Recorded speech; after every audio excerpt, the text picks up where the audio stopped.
Hey, Gary. Hi, everyone, and welcome to the Collaborative Mentoring webinar series. We're just getting started. Gary, I think you might be muted, so feel free to take it away. Okay. Well, welcome everyone to the Collaborative Mentoring webinar series, and thank you for joining us. Today we'll be talking about the challenges rural mentoring programs face and how 3 practitioners have developed creative strategies to overcome these obstacles. My name is Gary Graham. I'm the Mentoring Initiative Director from the United Way of Palm Beach County and the Mentor Center of Palm Beach County, the only local affiliate of National Mentoring Partnership in the state of Florida. And I'll be facilitating today's session. Jerry Shirt, Independent Mentoring Consultant, will be on moderating the question panel.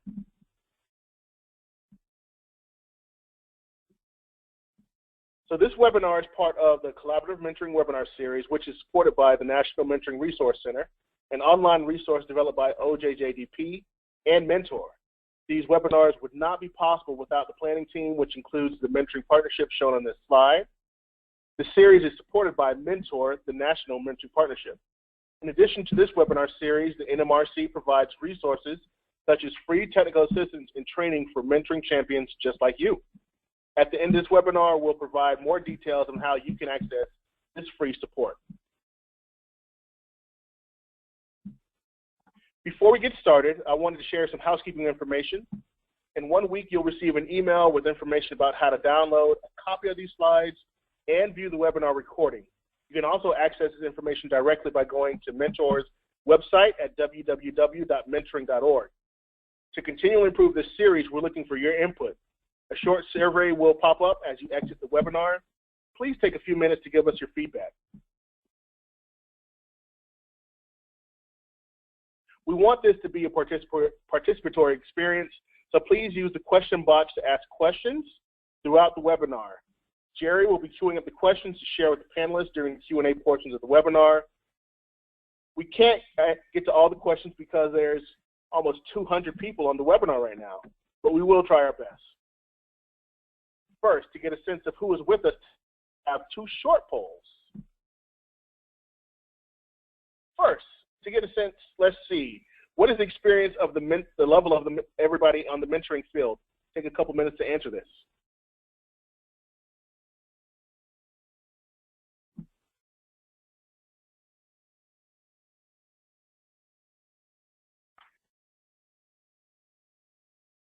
Wow. Okay, so we see the majority of you are experienced, 61%. And then 31% beginner, and then 8% are experts. We'll definitely be looking for you and your feedback throughout this webinar. And secondly, what we want to find out today is what is your role in the mentoring field? Practitioner, researcher, TA provider, funder, or other? Please take a couple seconds to answer this question as well.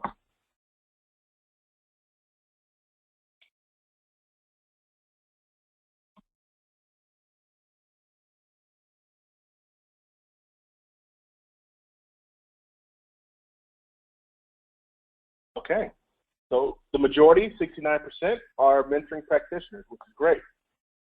Thank you. So we'll be having a lot more questions throughout this webinar. So now, coming up, I want to introduce you to the people who will be giving you their knowledge about this subject today. So let's check out our panel for today's webinar. We're joined by 3 excellent practitioners who hail from various parts of the country. We have Amanda Jamison, Mentoring and Leadership Coordinator at Heart of Oregon Corps. Kimberly Briard, Mentor Coordinator at African Children, and Tina McGuinness, Executive Director for Gunnison Valley Mentors. Amanda Jamison works as the Mentoring and Leadership Coordinator with Heart of Oregon YouthBuild, located in Central Oregon.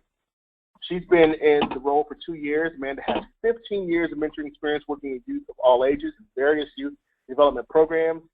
She also has a background working in opportunity youth and in wilderness therapy. Amanda graduated with a degree in Parks and Recreation Natural Resources with an emphasis on environmental education. She has a passion for working with young people and giving back to her community. Amanda lives in Central Oregon and loves hiking, swimming, kayaking, and other outdoor activities.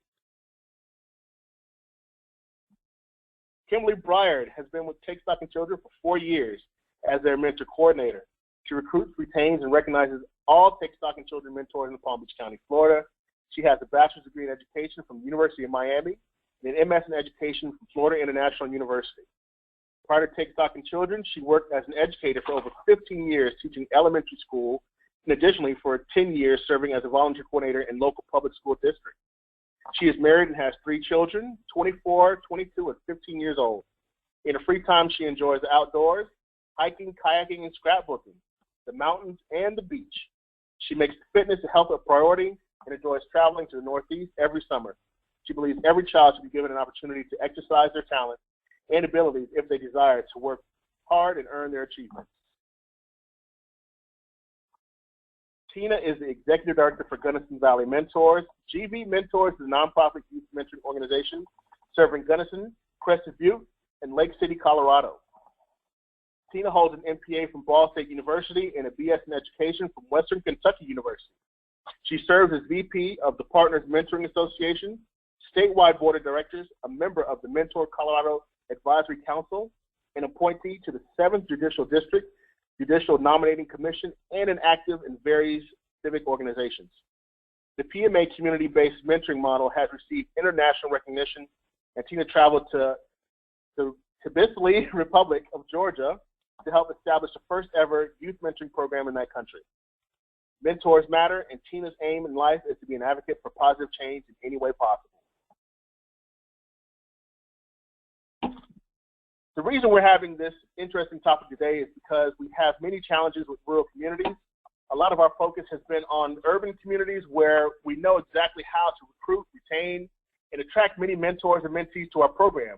But in rural communities, there's subtle changes and subtle variances that we need to really focus on to make sure that we get the most out of our mentoring opportunity.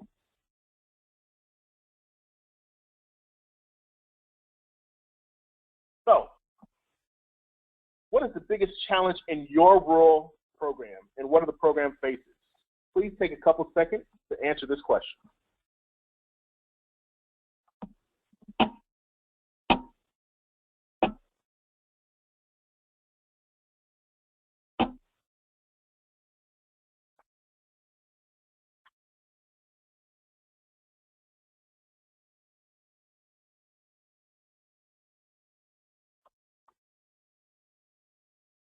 All right.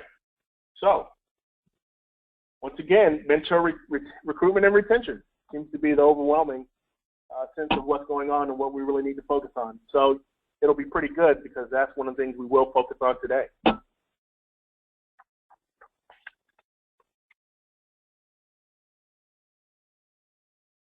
So, with that, I will turn it over. Good morning, everybody. This is Amanda Jamison. I work with Heart of Oregon Corps in Central Oregon. Heart of Oregon Corps is a nonprofit agency that reduces poverty, stimulates economic growth, and maintains the natural environment in Central Oregon. Our mission is to inspire and empower positive change in the lives of young people through jobs, education, and stewardship. We accomplish these goals by engaging youth ages 16 to 24 and help them improve their job skills training and education. I work for our YouthBuild program within Heart of Oregon. YouthBuild is a community development program. We address core issues facing low-income communities: housing, education, employment, crime prevention, and leadership development. Our mentoring program is key to the success of our YouthBuild students. Our YouthBuild students are in our program. They have 2 days of construction where they work on a construction site, and then we have 3 days of education. Our YouthBuild model, we have the first 3 months of mentoring is group mentoring, where mentors are active in the classroom, on the job site, in a group setting. Once a mentor has accomplished the 3-month trial period, then they are matched with a young person outside a program. Currently, we have 45 mentees and 8 mentors.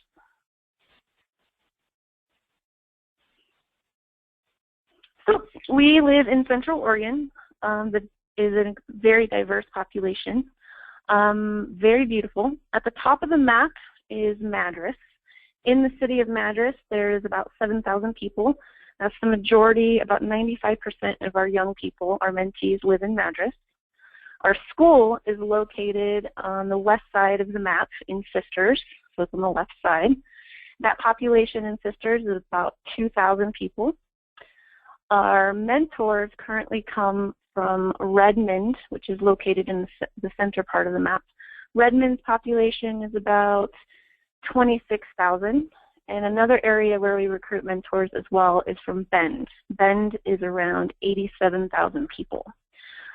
One of the difficulties that we find is that our students travel about an hour to an hour and 20 minutes just to get to our school. And so our mentees and mentors with the matches, I have a mentor and a match who can travel anywhere from an hour to an hour and 15 minutes to engage with a young person.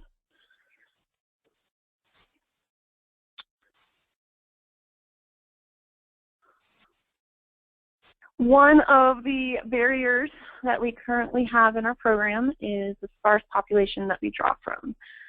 My recruitment strategies, one of my barriers is because our program is group mentoring, mentors need to commit Monday through Friday from 8 to 3, either on the job site or in the classroom. Recruiting mentors from the Madras community in which the majority of our young people live is very difficult. It's very hard to get mentors from Madras because to ask somebody to come during their day and dedicate their time, they're traveling up to 2 hours, 1 hour each way to come to program to introduce them to our program and what we work with. Also, another difficulty barrier that we have is that the Madras community is a working community. People are farming, ranching, manufacturing. It's a very high unemployment rate. To recruit a mentor who is in the age bracket that works with our population is very difficult to have the time commitment for them to come and be active in our program. One of the benefits, though, is that our mentors are dedicated that we currently have. If a mentor can travel up to 30 minutes to come to the program and be there during the day, you know that they're committed and that they are meaningful and that they want to be there to work with the young people. With this, retention is extremely important when you have mentors that are committed and that they're willing to drive to your program or willing to drive to meet with their matches. I find that recruiting for quality mentors is very key, and also making a special effort to work closely with mentors. For example, if a mentor is willing to drive, and be committed to your program, as a mentoring coordinator, it's very important that you check in with them when they show up into program, or you make a special effort when they are meeting with their matches and they're driving out of their way to an hour to meet with their match. Not compensatory, but just a thank you note here and there, a verbal, hey, it's really nice to see you. I'm glad that you're here. Thank you for being part of our program. Those little retention pieces are very, very important. Also, another thing that is a benefit of our program is one way that I keep mentors committed is that I find a place for them in our program. I keep them active with field trips. I keep them active in our school programming. I have mentors who do cooking classes, mentors who help teach and do tutoring. I have a mentor who's helping planning a garden program, guest speakers, and just keeping them active. One of the benefits also is the communities in which we live. Sisters is a very highly retiree area. I also that if you can recruit quality mentors that are willing to commit, it's the quality over the quantity in a very rural area. For example, I outreach retirees who have experience in alternative education, retired teachers, for example.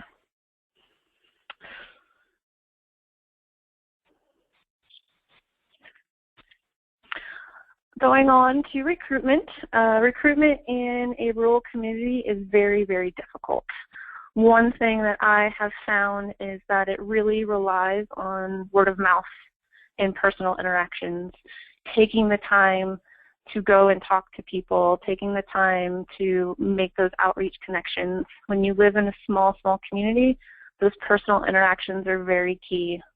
Always talking about your program and talking about what you are engaging with the public, and always looking in for potential mentors. So for example, I will recruit at 3 different chamber events. I go to Madras chamber events, I go to Redmond chamber events, and I go to Sisters chamber events. This is an opportunity for me to network with businesses, and I also bring students with me. I bring students, they work on their elevator speech, they interact with the public. It's a good time for the student to talk about who they are and what they're doing. So, I also will Kiwanis in public radio events and community events as well.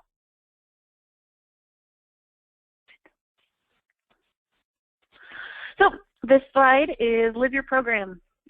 Take the time to develop those relationships. Take the time to talk to people, interact with people in the shopping market, wear your programs, shirt, things like that. Always talk about, a lot of times people don't necessarily want to be a mentor, they just want to volunteer. So getting them through the door to volunteer first is a good way to get them to recruit to be a mentor.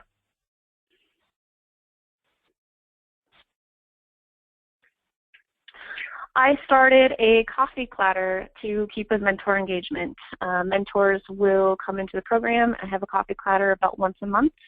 This is a chance for us to talk about obstacles, successes, build relationship building, talk to them about youth successes, and any challenges that they have. It's a good time to keep morale of your program and the retention of mentors.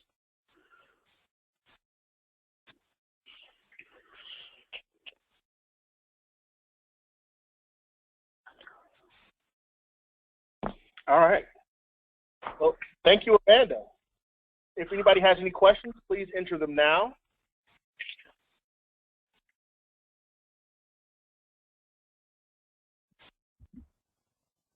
If not, we will proceed and turn it over to Kimberly Briard from Take Stock in Children, Palm Beach County.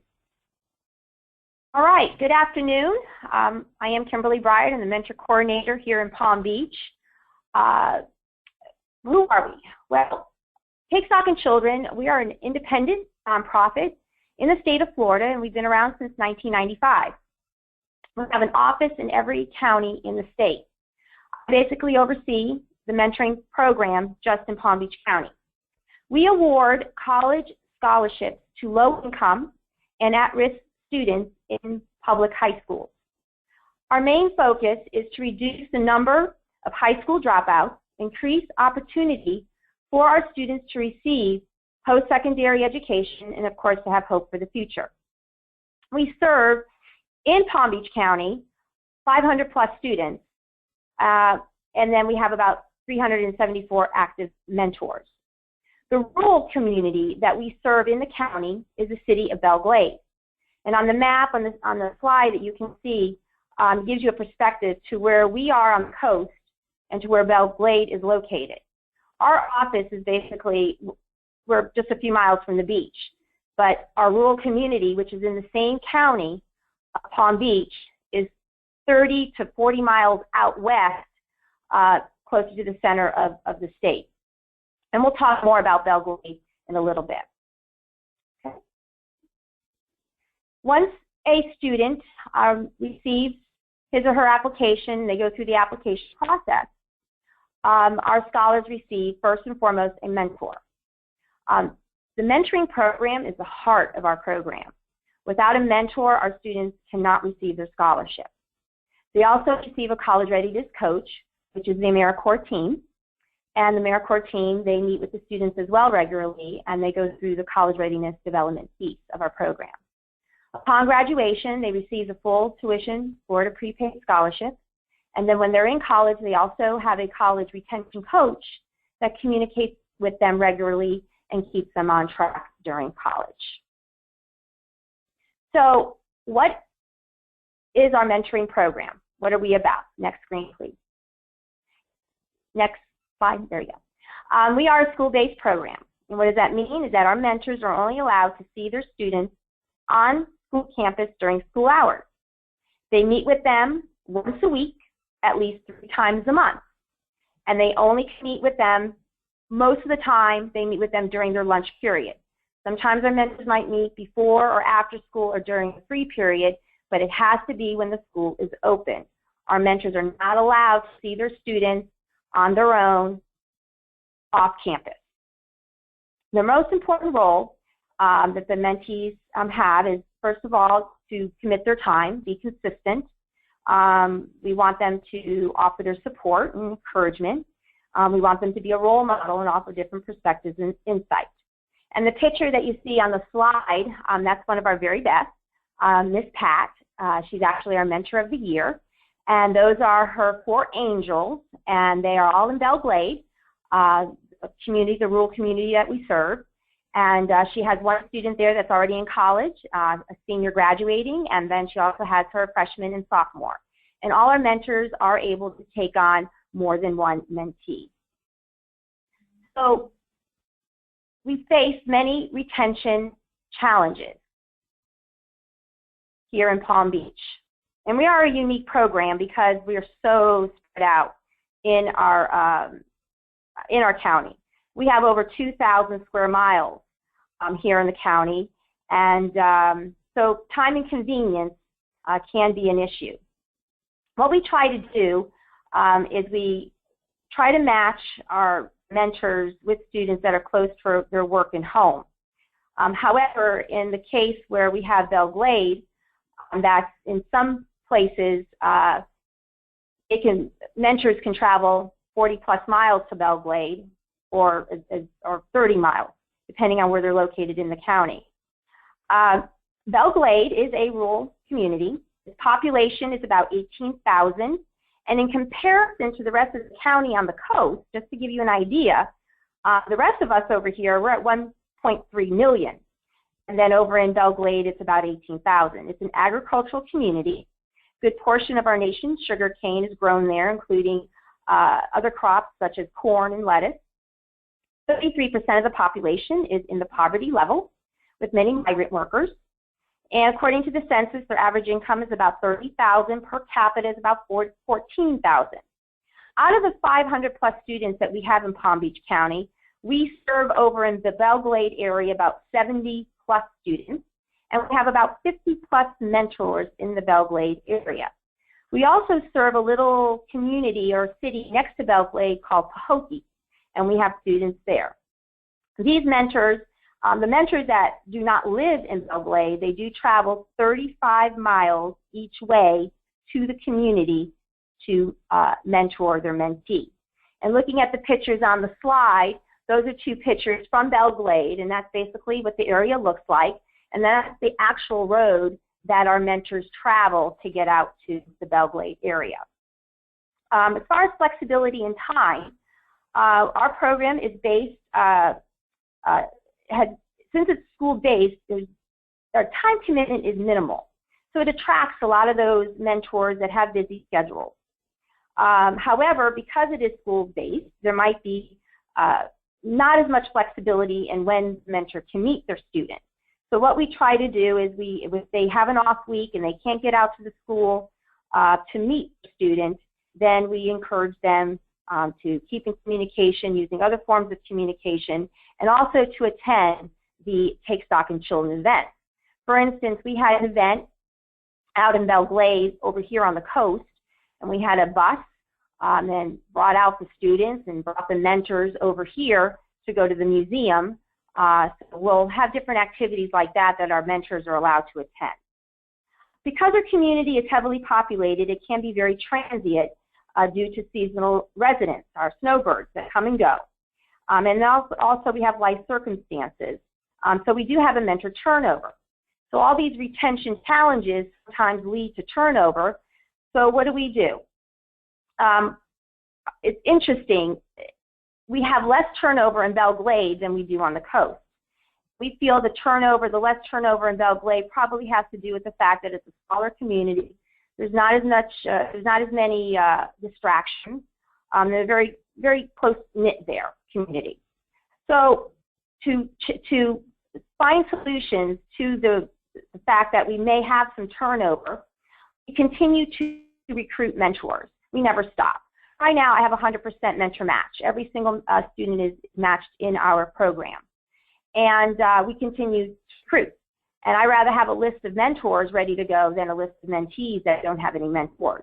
And then we also have mentors that are available to substitute in the interim. Our next challenge that we have, besides time and convenience, is mentor development. Very important that we keep our mentors educated because they lack resources, they lack experience. We have attendance issues because of the distance that our mentors have to travel to see their students. So what we do is we offer many trainings and we have many resources that are appropriate and timely. So if you want to move on, we try to provide these workshops and experiences, and we want our mentors to collaborate and learn from each other. The first thing we do is we have a mentor orientation. Very, very important. I try to have 2 every month. We have them on the West Coast, out in Belle Glade, and we also have them here on the East Coast. So our Belle Glade mentors do not have to travel here, and our East Coast mentors that mentor in Belle Glade, they don't have to go over there for a training. So we have our trainings here at our office and out there. We have it at different times. We offer an evening and an afternoon training, and then that's when they receive their toolkit and their mentor resources. Then we have goals workshops. They're called group objectives and learning sessions. We have about 3 or 4 of those every year, and again, I offer those in the afternoon and evening. We have them here on the East Coast, and we have them in the West Coast. In the West in Belle Glade. Various locations, various topics and speakers. And then we also have the back to school workshop, which is very crucial because that helps them re-engage into the program and prepare for the new school year after being away for the summer. Then we have as well, next slide, mentor ambassadors. Our mentor ambassadors are seasoned mentors that are available to offer support to new and returning mentors. They attend various trainings and they facilitate and share experiences. So they're always available. Our mentors know how to reach them. They can call them, they can email them, and these ambassadors will support whatever issues these mentors are having and give them advice. And then in the mentor newsletter, we have a section called Knowledge is Power. So in this section, every month, I provide videos, vignettes, different books, articles on mentoring that they can open up and educate themselves to become better mentors. And then, of course, when webinars are available, I let all my mentors know about the webinars. The next barrier or challenge we have is communication. We all know that it's very vital that we have great communication within our program. And because of our county being vast and large, and we have Belle Glade 30 to 40 miles away in our rural community, it's very difficult at times to communicate. So our solutions are, we have a monthly mentor newsletter, and you can see a sample of a part of the newsletter in May. We always have events in there. We offer a student section, a mentor section. Our mentor of the month is in there. We have the Knowledge is Power section. This was an event here that we had in April. We had a little video that all our mentors can see how much fun the mentors and kids had at this event. We have email communication regular that we use through Constant Contact. We have our website. We phone call mentors when necessary. We use the postal service. We send out letters. We're always constantly, everything we can do to contact mentors and communicate with them regularly, we do. And then we have our mentors as well log in their sessions weekly, so we know that they're out there in the schools and they're meeting their students, and we see when they met, how long they met, and if they have any notes. And then, of course, we use our social media, Facebook, Twitter, etc. And then finally, we have the last one, which is recognition. We all know mentors say, oh, no, I don't need a pat on the back. I'm doing this out of my heart, and they are. But we find in order to retain our mentors, it's extremely important to recognize them. And it's difficult. When you have mentors out in the Glades, you have mentors on the East Coast here, how do we recognize them? Well, first of all, we have Mentor of the Month, and they're featured in our newsletter, and they're also featured at events. We have our Mentor of the Year, and this is a state award that is awarded to the mentor that they choose for the state of Florida. We have mentor shout-outs that we share with everybody in the county, any mentor that goes over and beyond, and we put them in the newsletter. Of course, in January, we have Mentor Recognition Month, and we do a lot there for our mentors at the school board and a separate event. We also have the Mentor Appreciation Breakfast, which you can see the picture there. This is this year's event. And our mentors go, and they had a beautiful marina. And then, of course, our appreciation events are also out in Belle Glade. So what we do here is we have events in Belle Glade and also trainings in Belle Glade for those mentors who live there. They don't have to come to the East Coast. The mentors that travel to Belle Glade to mentor, they don't have to travel there for recognition and for training. They get their training here on the East Coast. But however, we do find many times that our Belle Glade mentors do travel here on the East Coast to take advantage of what we have, what we offer here. And lastly, the retention pieces are important to keep our mentors engaged. We believe we've done a very good job here in Palm Beach County to retain our mentors. But again, there are some things that are just out of our control. For the most part, it works. Remember, do what you can to limit their time, give your mentors opportunities to develop, communicate with them regularly, and do not forget to recognize and appreciate what they do, and you will have more success retaining than not. So I hope this was helpful, and thank you. Wow. Thank you, Kimberly. We now will actually see if we have any questions. So, hey, Jerry, do you know if we have any questions? Yes, we do. We've had a few that have come in, and I think this would be a good question for both Amanda and Kimberly. Perhaps starting with Amanda, do the mentors and mentees stay in touch through any other means other than in-person meetings? That is, for example, through any remote medium, texting, calling, emailing, Skyping. And starting with Amanda. Hi, this is Amanda, and yes, I have mentors who text their mentees. I have them email, Facebook, social media. With the population in which we're working with now, I find that if a mentor is willing to do social media with a mentee, it's also a great time for them to connect in some sort of social media. And then with that social media piece, to protect both the young person and the mentor, I will verify with the mentor on positive interactions and things like that and what they're interacting with on social media, and also make sure that it's not going above and beyond, for example. So I find that with texting works great. They are more likely to text back and forth, and so tracking those hours as well, and just verifying with the mentee and the mentor that they were interacting with each other. Great, thank you. And Kimberly? Yep, absolutely. We encourage our mentors and mentees to text, phone call, email, FaceTime. We use social media as well. You know, we're not as flexible here because we're school-based, so they don't have a lot of time with their students, so we do encourage them to stay in touch outside of school through using technology. And, of course, attending our Take Stock in Children events, we want them to be there so they get to see their students other than school. Great. And another question for both of you, starting with Amanda. It sounds like your programs are of different sizes. You have different numbers of mentors and mentees. Amanda's looks smaller and Kimberly looks very large. So can you talk about the staffing, starting with Amanda? With our staffing of our YouthBuild program, we have about 10 staff that range from, also our YouthBuild program is a year long. So our students are with us a year long. They don't get a summer break. So our staff, we have about 10 staff and myself, I run our mentoring program, and then I also have an AmeriCorps full-time member who helps me with logistics on setting up activities and doing outside things like that. So with our whole program, we have about 10 staff.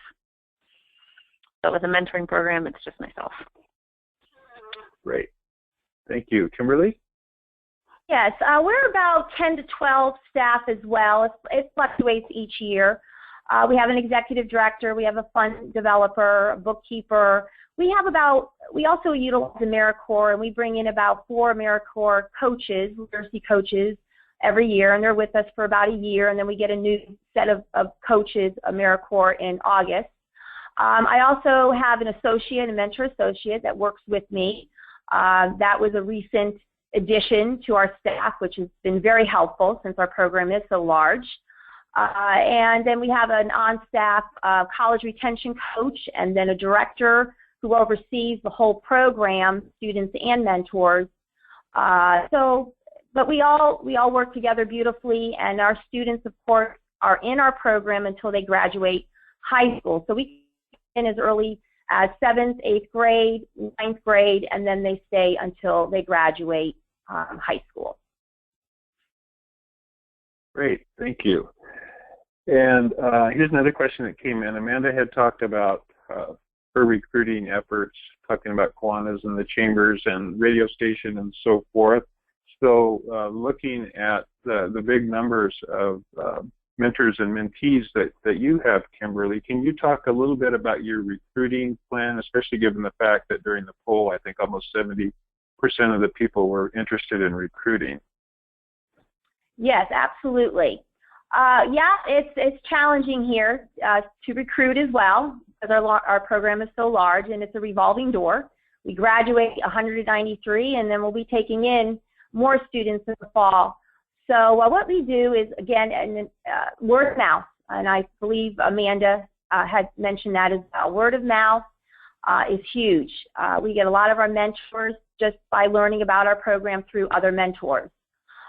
We also are on several websites and volunteer types of websites that people will find us.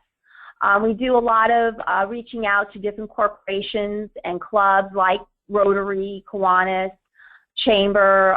We go to corporate facilities, and we'll have recruitment meetings to recruit. For instance, just recently I recruited about 12 mentors at Higher Kingdom Corporate here in Palm Beach.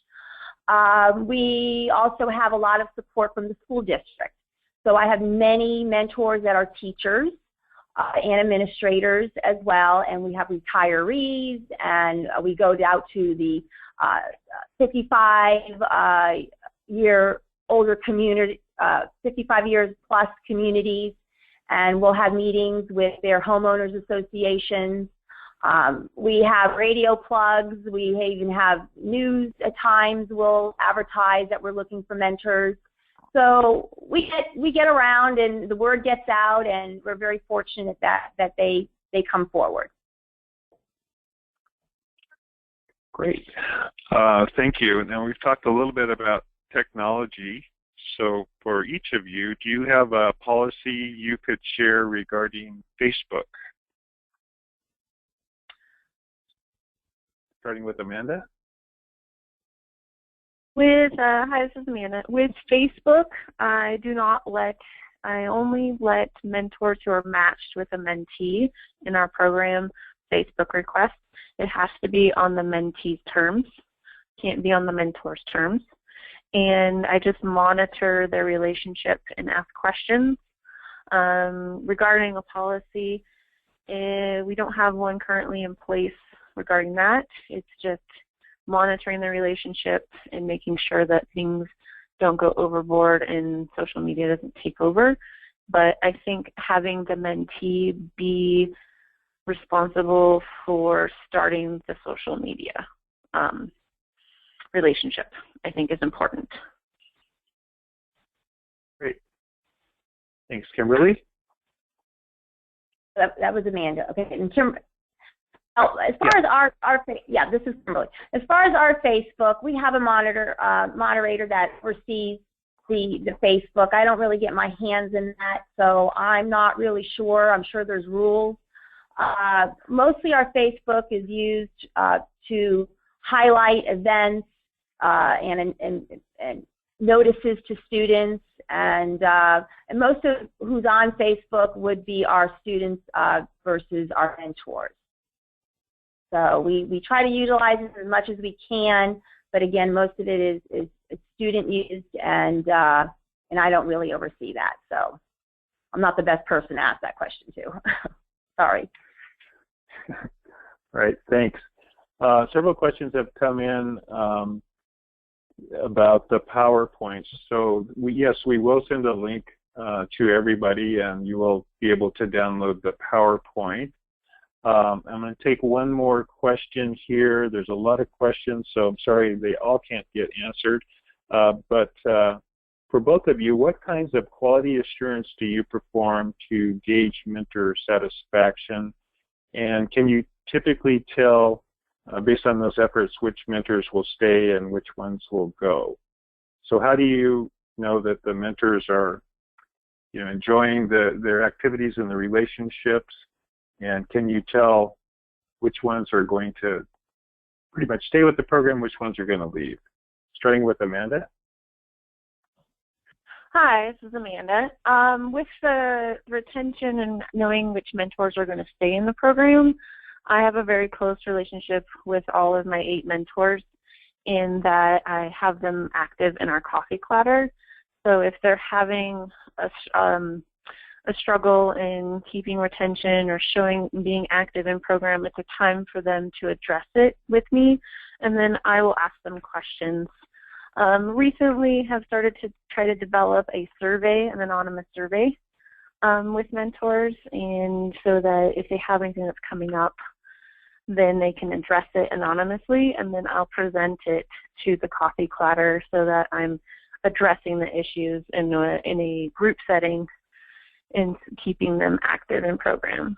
A lot of the times you can tell when you're onboarding a mentor how much time they can give. So I find that screening them ahead of time for quality mentors is very important on really asking the time that they're going to commit in doing references for employment and how much time they can really offer your program. I think is very key to get that in the beginning. Then you'll know how long they're willing to stay. Great, thanks. And Kimberly? Yeah, that's a great question. It is quite challenging here because our program is so large with 350 plus mentors. But basically, our state sends a survey to all our mentors, and then they send me the results. So I'm able to look at that survey, and there's names attached to it, so that makes it helpful. I also send out a survey and ask questions about the program, and also one of those questions, will you stay on for the next year? What we ask our mentors is just to commit one school year. Most of our mentors will stay on until the student graduates. I also have the login. For instance, yesterday I spoke with a mentor. I had contacted her. I noticed her sessions were not as great as they should be as far as the numbers of sessions. And that's sometimes an indication that there may be a turnover with that mentor. And sure enough, she had said to me, I think I'm going to finish out this school year and move on, because she just did not have the time to be able to travel and mentor the student during her work day, which is understandable. That does happen. So, through the surveys with the state, my own survey, I send out letters. I mail a letter of commitment to every single mentor at the end of the year to see if they're going to stay on or if they're going to have to leave. So again, we use all kinds of different means of trying to find out if our mentors are going to stay on or not. It's quite challenging with a large program. But we do okay.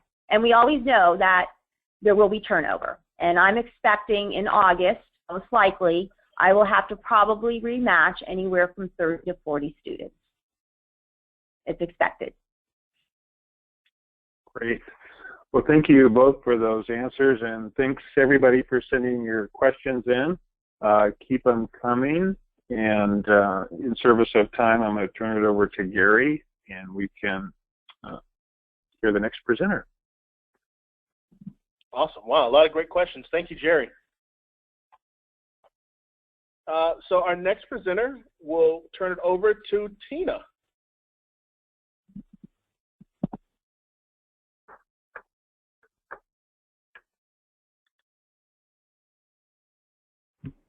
Tina, are you there? You might be muted. Oh, okay. Thank you. I took it off mute, but it didn't go off mute. So you're all set now. I was talking to myself, which is normal. So I just wanted to say thank you for all the great questions, and I learned a lot listening in as well. Gunnison Valley Mentors is a private nonprofit youth mentoring organization on Colorado's western slope of the Rockies, and we serve a 2-county region. We operate a variety of mentoring strategies, including traditional one-to-one, several in-school initiatives, and some positive youth development programming as well. Gunnison County, Colorado, the federal government has 3 designations for communities: urban, rural, and then there's frontier, and that's actually what we are. We have a very large geographic area with a very small population, so something like 4.7 people per square mile, with 2 major economic centers. The city of Gunnison, population just under 6,000, is where our head office is, and the economic drivers within the community are ranching. There's a small state-supported university called Western State Colorado University, and tourism. The town of Crested Butte is located 30 miles north of Gunnison on a winding 2-lane mountain road, population 1,500, and it houses one of Colorado's major ski areas, Crested Butte Mountain Resort.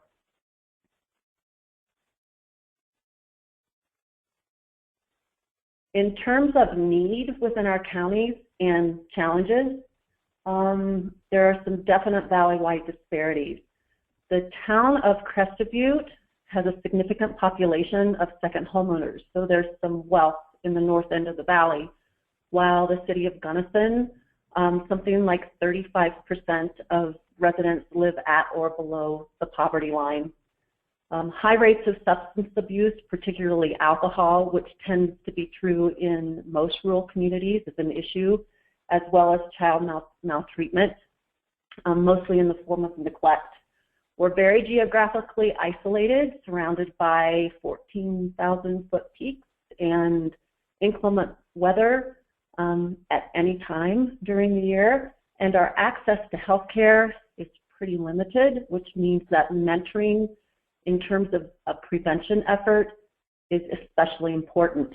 Gunnison Valley Mentors was formed in 1990 as Gunnison Country Partners, and as what often happens, I think, in small towns, is our mission was mentoring, but we were asked to take on a lot of other programming and become multifunctional.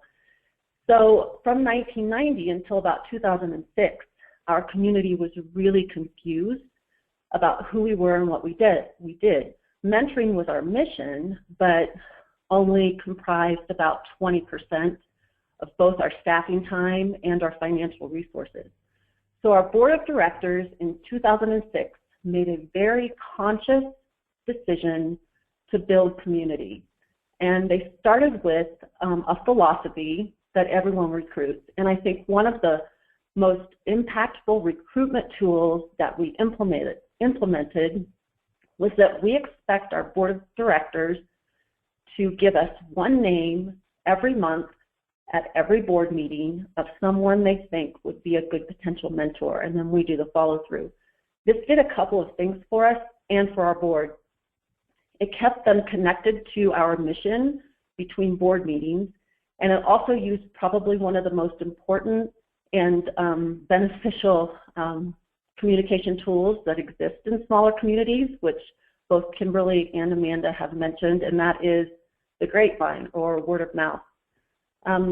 This built a strong volunteer base, and we started having our board members working as advocates for us as well. We have a reach out and go out philosophy that we implemented at about the same time, meaning we stopped doing those orientations in a location where people had to come to us, and we made it a point to, when people made an inquiry about potentially being a mentor, that within a day we would contact them and set up an orientation out in the community. So we started going out to people. So we were in restaurants and coffee shops and pubs and swimming pools, just wherever people said, sure, let's meet. And this created a lot of visibility around our program. We started making sure that any organization or group talking about the needs of youth and children and families, that we had a voice at that table. We were very proactive about it. We didn't wait to be invited. When we heard that meetings were happening, we would call and just present a shared outcome with those organizations that we were talking to, and the importance of all of us working towards a common goal, which was healthy communities and healthy children and families. And we made our voice at those tables a very supportive one, and this built a lot of trust. Now, when we attend those groups, the first question that gets asked when we're discussing children and families is, do they have a mentor? We also made a very conscious effort to be present to support other organizations at their own fundraisers. So we buy tickets for our board and staff to attend just about anything that we see upcoming. We ask ahead of time if they need help. We provide our partnerships to help. We also participate in any service project that communities have going on, like Community Cleanup Day or other events. So really we do a lot of connecting. We stay on top of community issues and we talk about them in our board meeting, and we are active participants in the problem solving, using our youth to help in that effort. One of the things that's been highly beneficial for us is hiring within the community that we're serving. Our program in Crested Butte took a while to get rooted, and it wasn't until we hired a case manager dedicated to Crested Butte, who was from Crested Butte, lived in the community, was well known and respected, that the program actually took off. And the other thing we make a culture of doing is following the rules of gratitude. We make sure to give back, to honor others, to make welcome, to create goodness, and say thank you, thank you, thank you.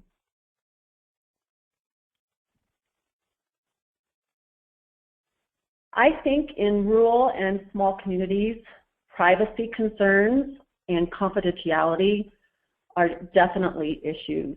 We can build a profile of a waiting list youth, and without using any identifying factors, people can guess who that young person is. So we've made it a point that whatever we share with the community about a referred young person is never in writing, and it's always asset-based. I know that all of us have confidentiality agreements we've signed with our mentors and their families, and we pay very special attention to the privacy in smaller communities and the difficulty of that. When we train our mentors around confidentiality and privacy issues, we ask them to ask themselves 2 questions before they say anything about their mentee or their mentee's family. The first question is what you're going to say constructive? Is this something that will help with the development of your mentee? And the second question is what I'm about to say critical? Is this something that will cause people to make a judgment? And if the answer is yes to that second question, then we say take that directly to a case manager. We definitely spend quite a bit of time making sure that mentors are able to share their concerns in a safe environment. We require weekly contact with a case manager, but we also offer advanced mentor trainings, and we concentrate pieces of those trainings around confidentiality. And ongoing professional development for our staff is always one of our top priorities. We have sent our staff to the National Mentoring Conference. We're headed to the Colorado Summit today. And we also ask a child safety expert to audit our screening and confidentiality processes about once every 3 years, just to update and modernize and make sure that what we're doing is in the best interest of the child and the best that we can do. So in terms of activities, I think all of us in rural communities have those transportation issues. Definitely have fewer options here. Outdoor recreational opportunities, are in abundance. But we don't have a movie theater. There's no bowling alley. There's no miniature golf courses or go-karts or game centers. The nearest mall is about 2.5 hours away. We don't have any teen hangouts. And definitely access to what is available is often an issue for our program participants because a lot of those great things are expensive.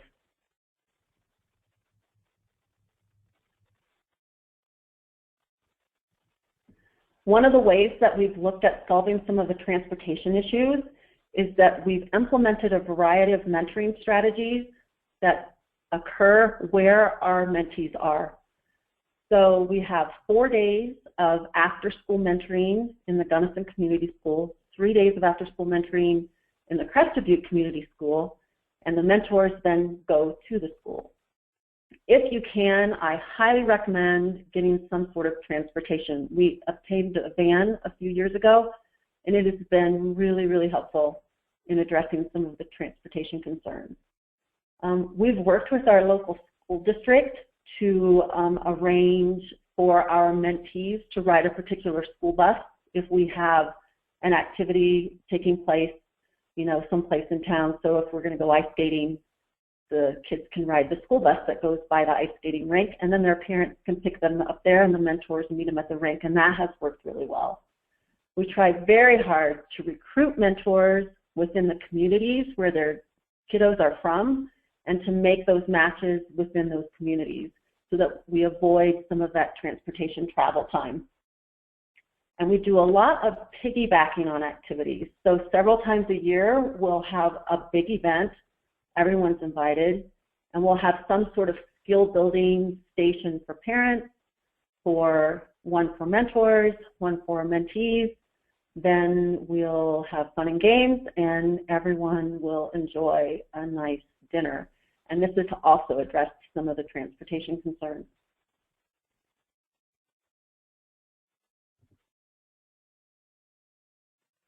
Some of our solutions to options and access we don't have a lot, sure, but what we do have, we make available. So we have a very nice community center with a pool and a climbing wall and a couple of gyms.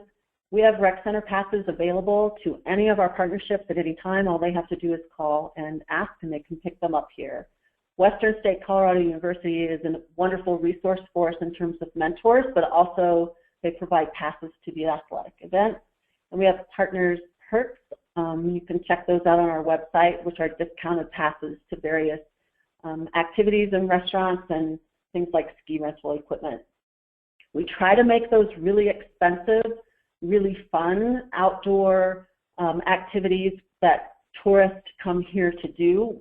We make those available as group activities, and we work with our businesses to provide those for us, and that's great. I think one of the biggest considerations when you live in a rural community is that our activities tend to be higher risk. So make sure that you check your insurance and that you're covered. We have a mentor resource page on our website with free things to do with your mentee, and there's the connection there. What our staff did was pin a lot of information from Pinterest, so there's like 101 free things to do with your mentee, 50 things to do this summer, 25 activities for science, technology, engineering, and math that you can do at home. So there's all kinds of ideas for our mentor on our website, and we do a weekly email blast to all of our partnerships that lists everything that's going on in Valley-wide that's free to do, and any sort of contribution projects that they can do, or other things that they might want to participate in that are low cost.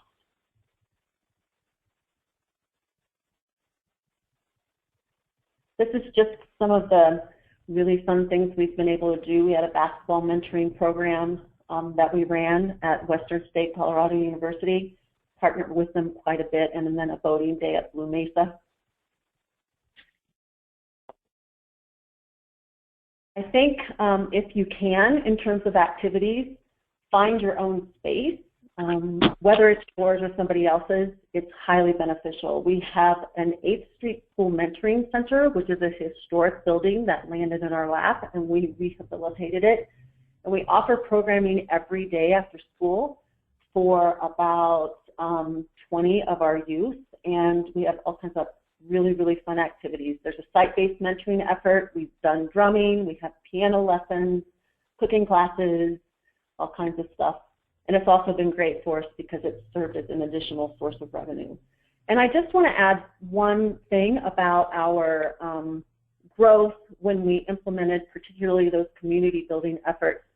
We were pretty respectable in 2006. We were supporting 37 one-to-one mentoring partnerships. But at the end of 2015, we were supporting 282 one-to-one mentoring partnerships, and we were working with another 200 youth in our positive youth development efforts, which is about 30% countywide of our school-age population. And so the next slide just kind of shows some of the activities we have available in the 8th Street School Mentoring Center. So if you have any questions, that'd be great. And also, if you ever want to call me and mull over stuff, I'm definitely love to hear from any of you.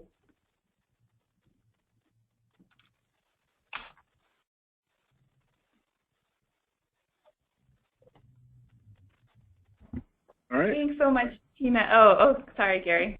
No problem. Thank you very much. And I think we have a couple more slides from Amanda. Hi, everyone. This is Amanda again. I'm going to piggyback on what Tina was talking about on community building and activities that you can do to build your program and build the community in which you serve. I find that in small, very rural communities, doing projects with the community and helping out creates meaningful relationships with both mentees and mentors. For example, service projects are a great opportunity for Rotary Club members, Kiwanis Club members, volunteers to come together to give back to the community. And being involved in volunteering is it's wonderful to see matches of mentees and mentors doing a project in the community and giving back to the community, and it's a very good connection piece with the two. For example, on National Make a Difference Day, which is in October, I went and presented to the Rotary Club with a few of our students. We presented the project to recruit volunteers to serve with us for that day. That Rotary Club was also volunteering in raising money to give to the nonprofit in which we were volunteering with. And after we presented the project, we were able to get 3 volunteers to come work and serve with us. Then that's a good piece. I find that once volunteers are serving with your program, they're more likely to be like, oh, you're great programming, giving back to the community. I like what your mission is and who you serve. And I find that's a good way to get more involvement and awareness to your program.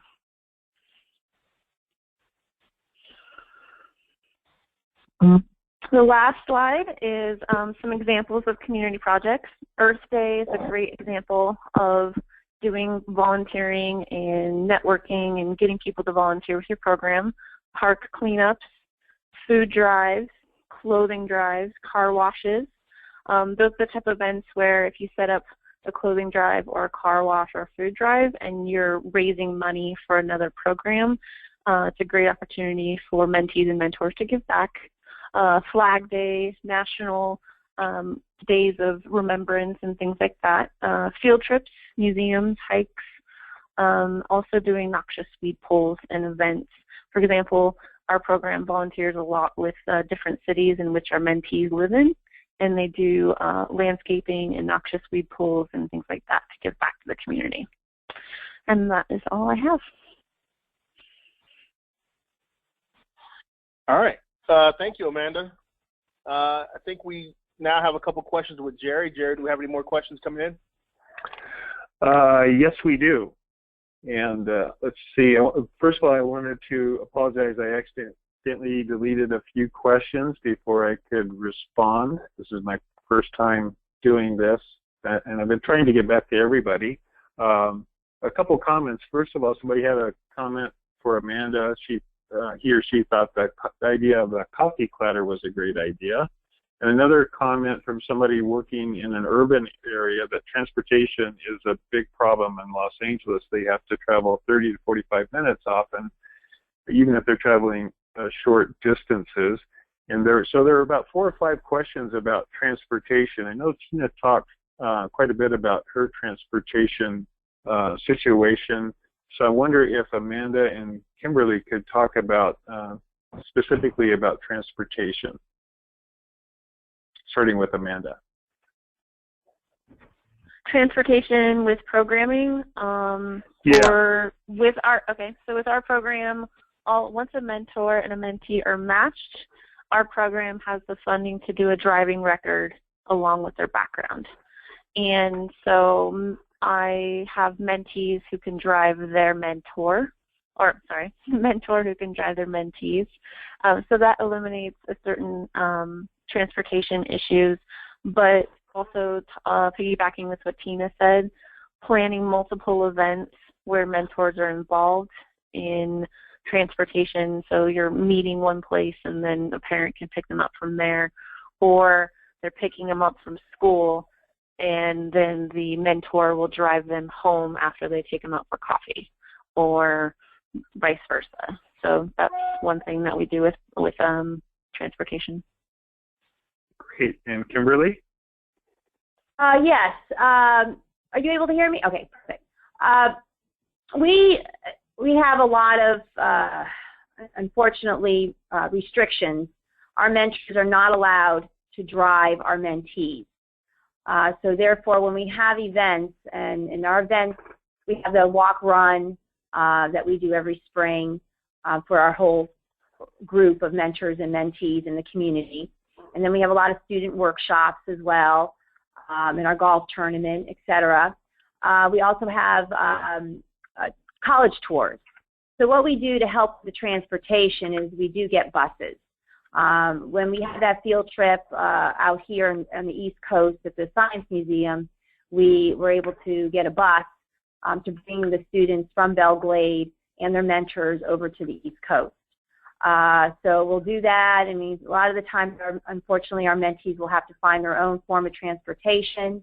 Of course, when we do the college tours, we also have buses for that for our mentees and mentors. But unfortunately, we don't have the luxury of being able to have our mentors drive our mentees. It is cumbersome at times and challenging. Thank you. It looks like we have time for one more question. And there have been several questions coming in about recruiting mentors. And I know that this is a common problem. So the question is, what are some effective ways to convince community members to make time for mentoring, capital letters, especially men? And starting with Tina, please. Yeah, thank you. Isn't that the number one concern that every mentoring organization faces, no matter where you are? I think really for us, it's been that board effort at Recruitment. It doesn't sound like a whole lot to ask board members to bring one name every month to the table, but boy, it has been hugely beneficial because our board members tend to travel in a lot of circles within the community and generally know people who not only are interested in child welfare, but also are committed and would follow through. So we tend to get pretty high-level mentors. We really use a lot of Western State Colorado University students, and generally they're kiddos in, or young adults in education. I mean, we get them from all kinds of different areas, but we're able to recruit a lot of young men from Western.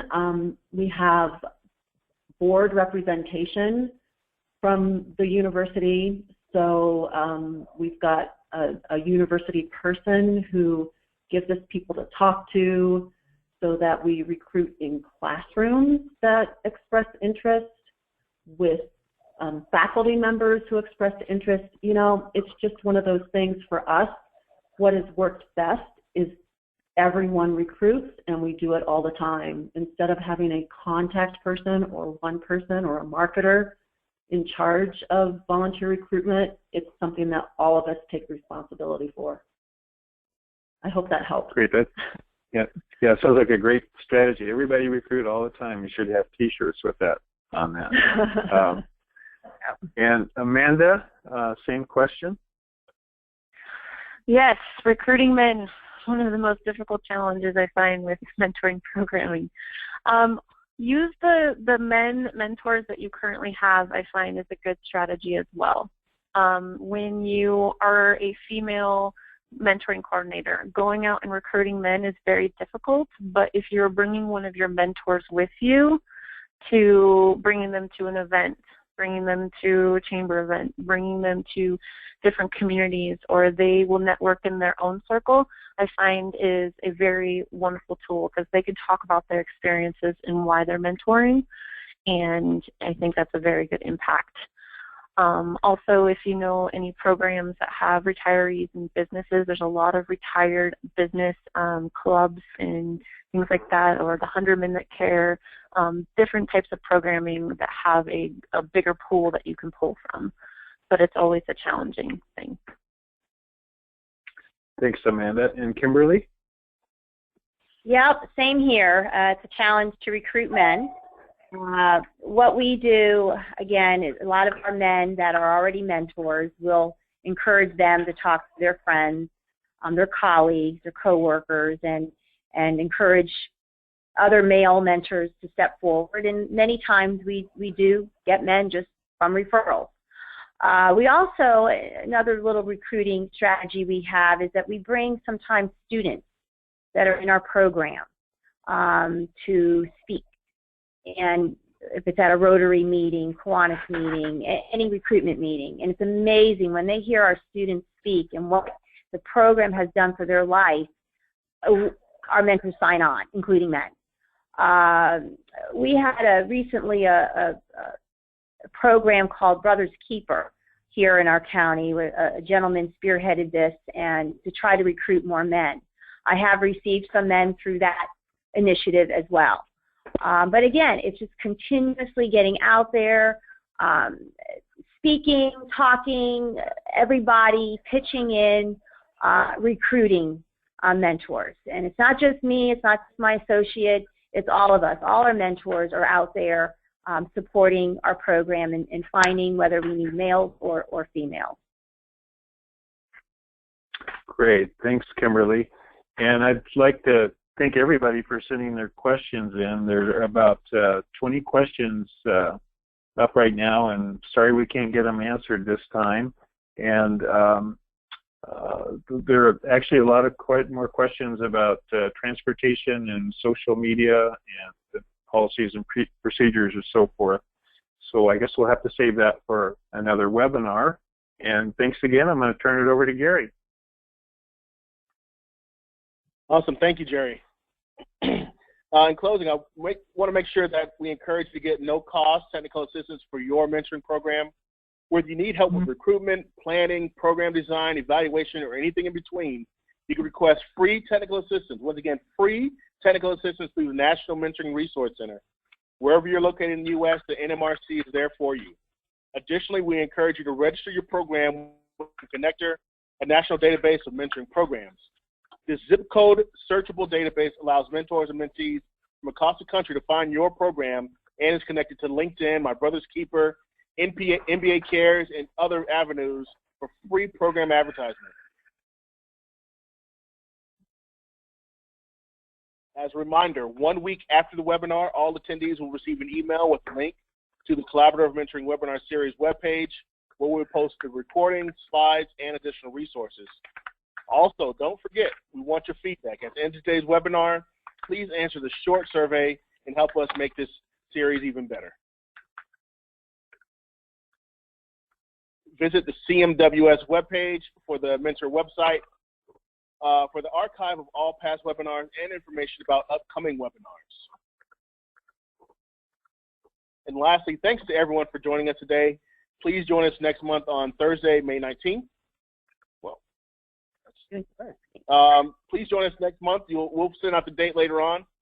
Or check Mentoring's homepage, www.mentoring.org, or the Collaborative Mentoring Webinar Series. And we're going to talk about different webinars coming up in the future. We definitely thank you. Thanks, everyone. Have a great day.